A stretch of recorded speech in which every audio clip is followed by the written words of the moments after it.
बोलो विष्णु भगवान की जय, एकादशी महारानी की जय। तो दोस्तों, आप सभी का हमारे YouTube चैनल पर एक बार फिर से स्वागत है। आज हम आप सबको सुनाएंगे चैत्र कृष्ण पक्ष की पाप मोचनी एकादशी व्रत की कथा। अर्जुन ने भगवान श्री कृष्ण से कहा, हे मधुसूदन, आपने फाल्गुन मास के शुक्ल पक्ष की एकादशी अर्थात आमल की एकादशी के बारे में विस्तार पूर्वक बतलाया। चैत्र माह के कृष्ण पक्ष में आने वाली एकादशी का क्या नाम है, उसकी विधि क्या है? कृपा करके आप मेरी बढ़ती हुई जिज्ञासा को शांत करें।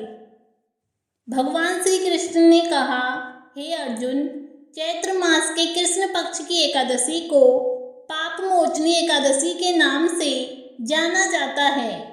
एक बार की बात है, पृथ्वीपति राजा मांधाता ने लोमस ऋषि से यही प्रश्न किया था जो तुमने मुझसे किया है। अतः जो कुछ भी ऋषि लोमस ने राजा मांधाता को बताया वही मैं तुमसे कह रहा हूँ, सुनो। राजा मांधाता ने धर्म के गुह्यतम रहस्यों के ज्ञाता महर्षि लोमस से पूछा, हे ऋषि श्रेष्ठ, मनुष्य के पापों का मोचन किस प्रकार संभव है? कृपा करके कोई ऐसा सरल उपाय बताइए जिससे सभी को सहज ही पापों से छुटकारा मिल जाए। महर्षि लोमस ने कहा, हे नृपति, चैत्र मास के कृष्ण पक्ष की एकादशी का नाम पाप मोचनी एकादशी है। उसके व्रत के प्रभाव से मनुष्यों के अनेक पाप नष्ट हो जाते हैं।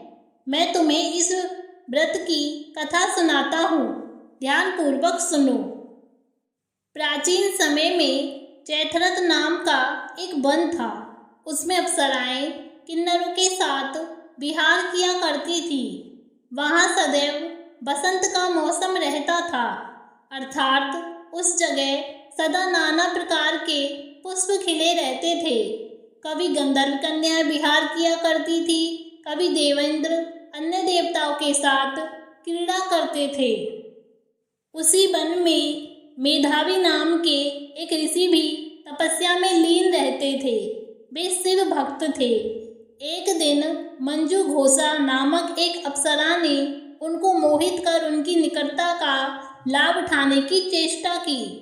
इसलिए वह कुछ दूरी पर बैठ वीणा बजाकर मधुर स्वर में गाने लगी। उसी समय शिव भक्त महर्षि मेधावी को कामदेव भी जीतने का प्रयास करने लगे। कामदेव ने उस सुंदर अप्सरा के भ्रू का धनुष बनाया, कटाक्ष को उसकी प्रत्यंचा बनाई और उसके नेत्रों को मंजू घोषा अप्सरा का सेनापति बनाया। इस तरह कामदेव अपने शत्रु भक्त को जीतने को तैयार हुआ। उस समय महर्षि मेधावी भी युवावस्था में थे और काफी हष्टपुष्ट थे। उन्होंने यज्ञोपवीत तथा दंड धारण कर रखा था। वे दूसरे कामदेव के समान प्रतीत हो रहे थे। उस मुनि को देखकर कामदेव के बस में हुई मंजू घोषा ने धीरे धीरे मधुर वाणी से वीणा कर गायन शुरू किया, तो महर्षि मेधावी भी मंजू घोषा के मधुर गाने पर तथा उसके सौंदर्य पर मोहित हो गए। वह अप्सरा मेधावी मुनि को कामदेव से पीड़ित जानकर उनसे आलिंगन करने लगी।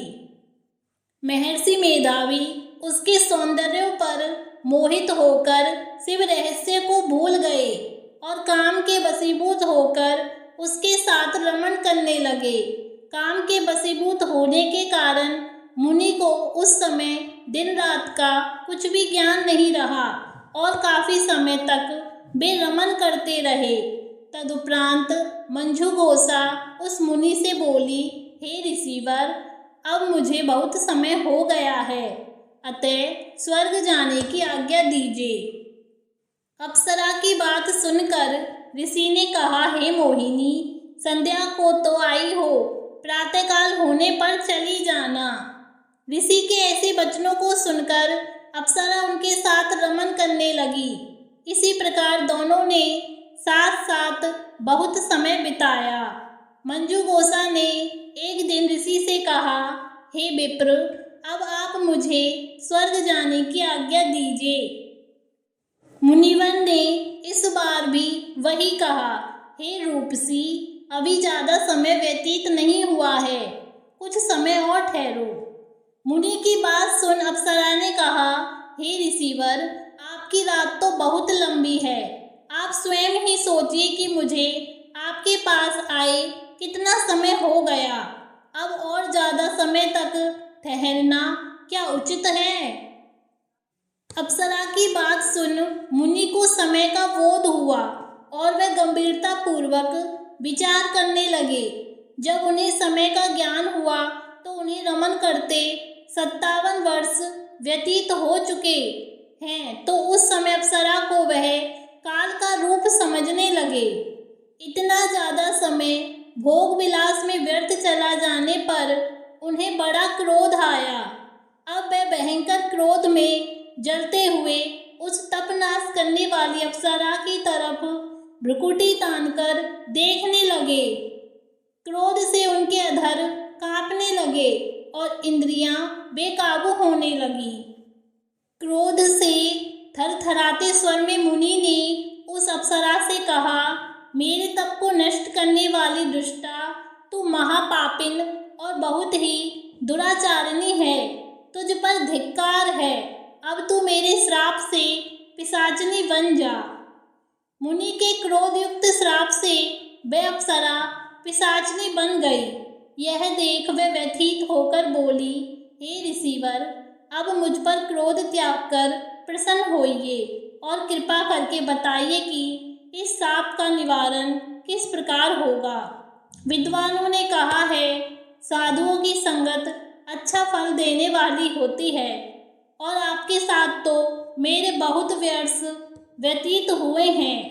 अतः अब आप मुझ पर प्रसन्न हो जाइए, अन्यथा लोग कहेंगे कि एक पुण्य आत्मा के साथ रहने पर भी मंजुघोषा को पिशाचिनी बनना पड़ा। मंजुघोषा की बात सुनकर मुनि को अपने क्रोध पर अत्यंत गिलानी हुई, साथ ही अपनी अपकीर्ति का भय भी हुआ। अतः पिशाचिनी बनी मंजुघोषा से मुनि ने कहा, तूने मेरा बड़ा बुरा किया है, किंतु फिर भी मैं तुझे इस श्राप से मुक्ति का उपाय बतलाता हूँ।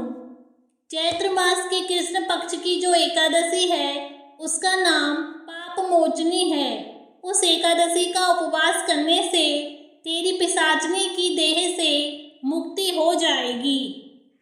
ऐसा कहकर मुनि ने उसको व्रत का सब विधान समझा दिया। फिर अपने पापों का प्रायश्चित करने के लिए वे अपने पिता च्यवन ऋषि के पास गए। च्यवन ऋषि ने अपने पुत्र मेधावी को देखकर कहा, हे पुत्र, ऐसा क्या किया है तूने कि तेरे सभी तप नष्ट हो गए हैं, जिससे तुम्हारा समस्त तेज मलिन हो गया है। मेधावी मुनि ने लज्जा से अपना सिर झुकाकर कहा, पिताश्री, मैंने एक अप्सरा से रमन करके बहुत बड़ा पाप किया है। इसी कारण संभवतः मेरा सारा तेज और मेरे तप नष्ट हो गए हैं। कृपा करके आप इस पाप से छूटने का उपाय बतलाइए। ऋषि ने कहा, हे पुत्र, तुम चैत्र माह के कृष्ण पक्ष की पापमोचनी एकादशी का विधि पूर्वक और भक्ति पूर्वक उपवास करो। इससे तुम्हारे सभी पाप नष्ट हो जाएंगे। अपने पिता च्यवन ऋषि के वचनों को सुनकर मेधावी मुनि ने पापमोचनी एकादशी का विधि पूर्वक व्रत किया। उसके प्रभाव से उनके सभी पाप नष्ट हो गए। मंजुघोषा अप्सरा भी पापमोचनी एकादशी का उपवास करने से पिशाचिनी की देह से छूट गई और पुनः अपना सुंदर रूप धारण कर स्वर्गलोक चली गई। लोमस मुनि ने कहा, हे राजन, इस पापमोचनी एकादशी के प्रभाव से समस्त पाप नष्ट हो जाते हैं। इस एकादशी की कथा के श्रवण व पठन से 1000 गोदान करने का फल प्राप्त होता है। इस उपवास के करने से ब्रह्म हत्या करने वाले, स्वर्ण चुराने वाले, मधुपान करने वाले, अगम्यागमन करने वाले आदि भयंकर पाप भी नष्ट हो जाते हैं और अंत में स्वर्गलोक की प्राप्ति होती है। तो इस तरह हुई पाप मोचनी एकादशी व्रत की कहानी। आप सभी को ये कहानी कैसी लगी कमेंट्स में जरूर बताएं और मेरे चैनल को लाइक, शेयर एंड सब्सक्राइब करना ना भूलें।